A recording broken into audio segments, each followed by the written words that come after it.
Thank you for tuning in to the Victory is Greater Than the Struggle and Ex-Lesbian podcast with myself, your host, Jessica Newsom. Now, if you know nothing about me, I am an amazing, wonderful person who strives daily to be the woman that God's called her to be. I have walked away from a homosexual lifestyle. Some people kind of go, well, you were probably bisexual and you probably... Get out of here. You don't even know me, fam. Like, I was a lesbian. I only liked women. Men were not anything on my radar, something that I tried to obtain. Not at all. Not at all. Okay. But God pulled me out of that. And I am here to help other people's walk out of that. People who God is calling out of the homosexual lifestyle and to walk into freedom. I am here to help them along their journey. So one of the questions that I get frequently is, yo, Jessica, how do you not just walk away? This is too difficult. This is too hard. And I totally get you on that question. I do. I have been there to where I have tried to not drink, tried to abstain from sex because I wasn't married, tried to not indulge in my same-sex attraction. I've tried to do those things, but it felt more like I was trying to push it down, right? Push it down and hide it. And it just always came bubbling back up to the surface of my life.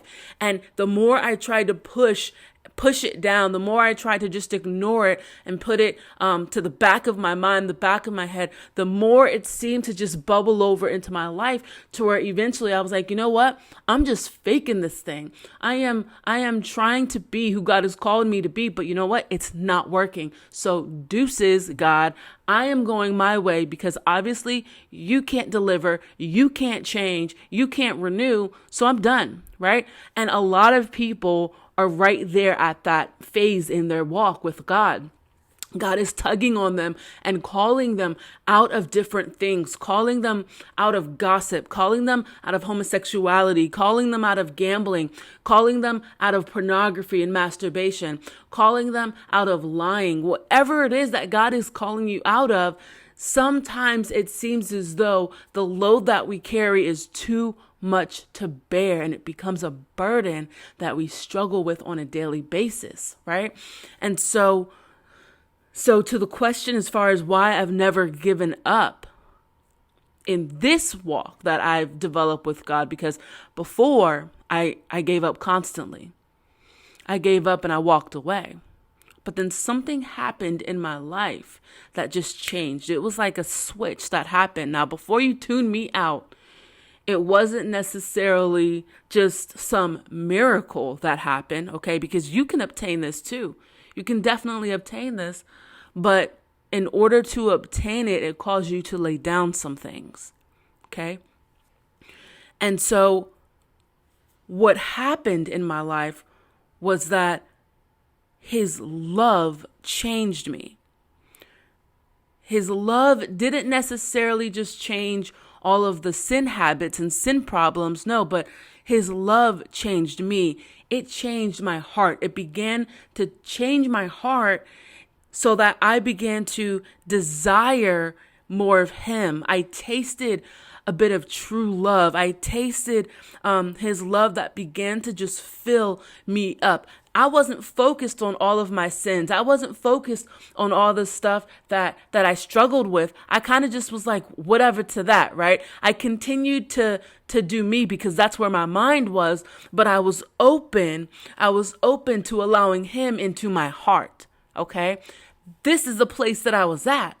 And so the more I allowed Him into my heart, the more my mind began to be changed and my heart began to be changed. And then from there, I allowed Him into those areas in my life that I thought He could never change and that He could never fix. And I saw Him begin to change those things one by one, some of them two by two. And then I ended up becoming the person who I am today. I'm not where I need to be at all, but I'm not where I was, and I'm thankful to God for that. So how do we get to this place? Now, before I allowed His love to change me,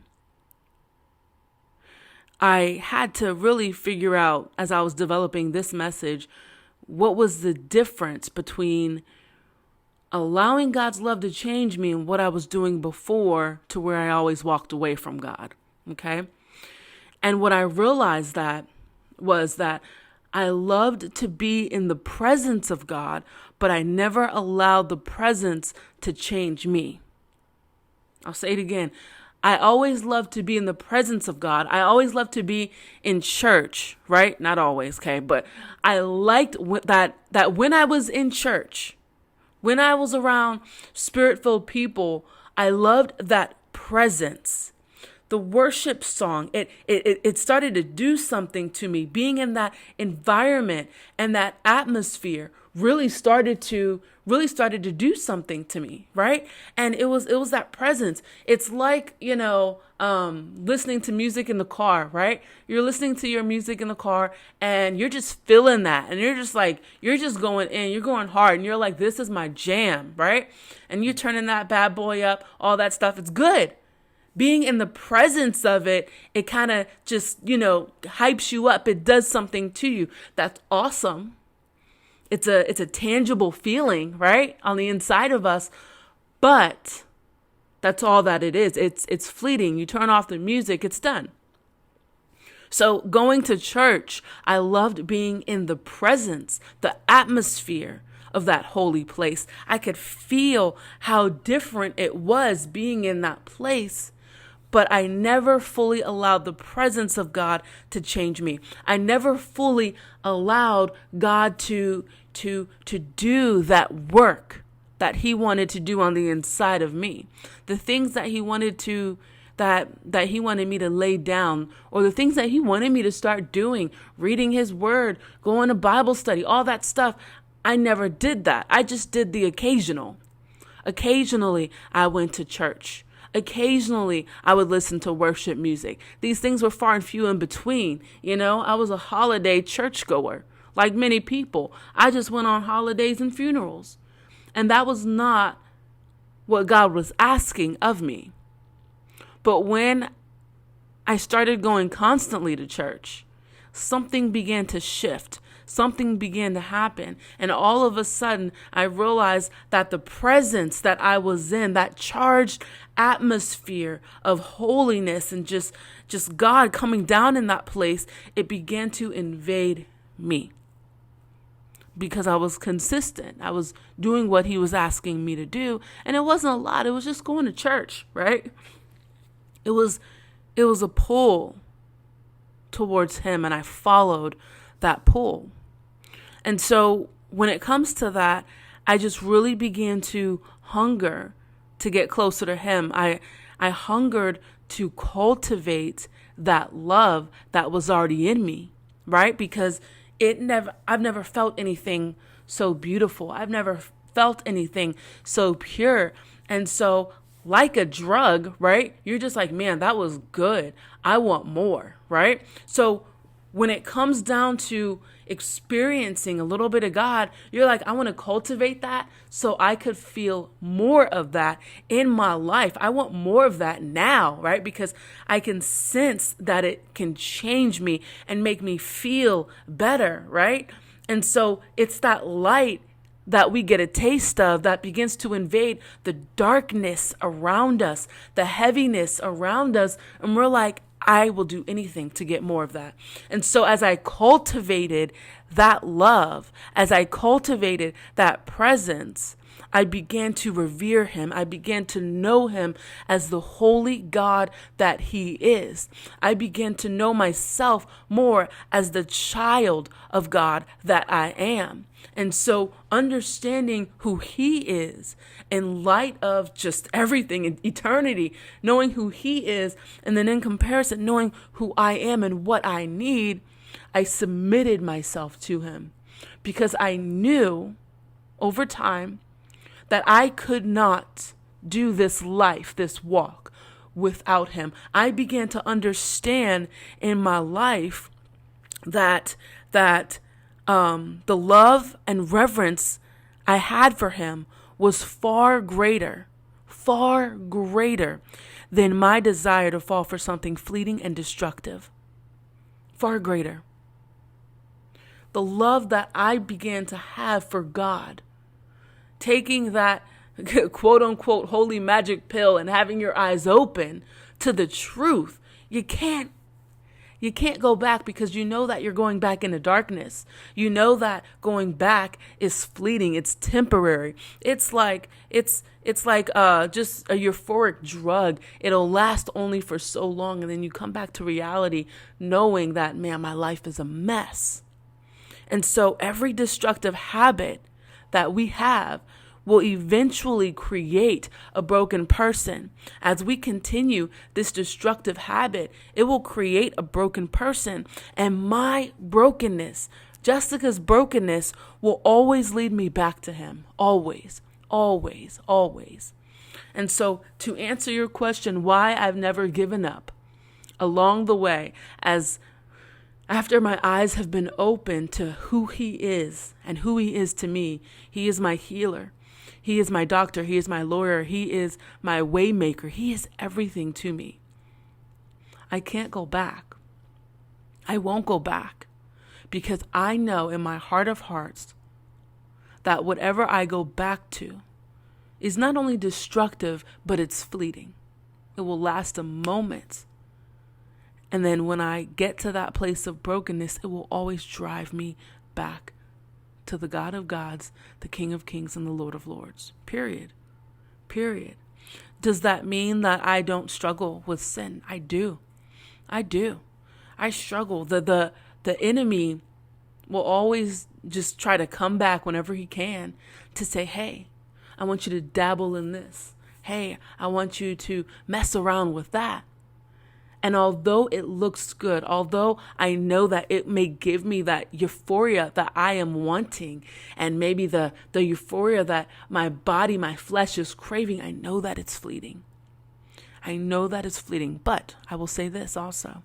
If you have fallen into those fleeting destructive habits, there's always a way of escape. There's a way of escape before you fall, which God prefers that you take. But if you do fall, God is still the way of escape. He is a redemptive God. He is a God who will restore you back into right standing. You don't have to feel bad and horrible about yourself to the point to where you're just like, man, I'm not even going to come to God because I'm a horrible person. I'm not worthy of his love. I'm not worthy to be loved by him. Let me tell you something that's garbage. Does that mean that you shouldn't feel bad about it? You should feel bad about it. You should have remorse for falling into sin. You should have a pure just remorse about doing the things that God has called you not to do. But that doesn't mean you rest in those negative feelings. It means you get up, dust yourself off, you keep moving forward into the things that God has for you. You learn from your mistakes, and you try your best not to fall in those same potholes that are in front of you. If you are someone who is walking out of homosexuality, who God is calling out of homosexuality, and you're wanting help along this journey, I am here to help you. You can reach me at loveofthecross.com. You can go to the contact button, okay? And you can email me. I will get back to you within 24 to 48 hours, and we will set up a Zoom face-to-face, okay? I want to see your beautiful face, and I want to talk with you. I want to hear your story. I want to hear your heart about what's going on in your life, and I want to shed light on those problematic issues that you are facing. And I want to give you the tools to help you walk out of that thing into a place of freedom. Those buttons should be popping up here on YouTube right now if you're checking us out on YouTube. If you want to give to this ministry to help me to be able to help other people, I do not charge at all these one-on-ones. And these one-on-ones, they aren't just one time. I make myself accessible to people. Why? Because I love it. I love what I do. God has called me to this. And so, our first meeting is usually a Zoom. And then I give you that access to me, and you can hit me up whenever you want. You could text me, and I'm here. I guess the word would be kind of like a surrogate best friend. That is who I am to several people, and I absolutely love it. I love it. I love it. So please, if you want to donate, do that. If you would like to give a monthly donation, set up a recurring donation, I would greatly appreciate that. It helps other people to walk out of those things that God is calling them out of. And so you would be a blessing to them as well as myself. So thank you again for tuning in to The Victory is Greater Than the Struggle. It's an ex-lesbian podcast with myself, and I am your host, Jessica Newsom. I'll see you guys next time. Love ya.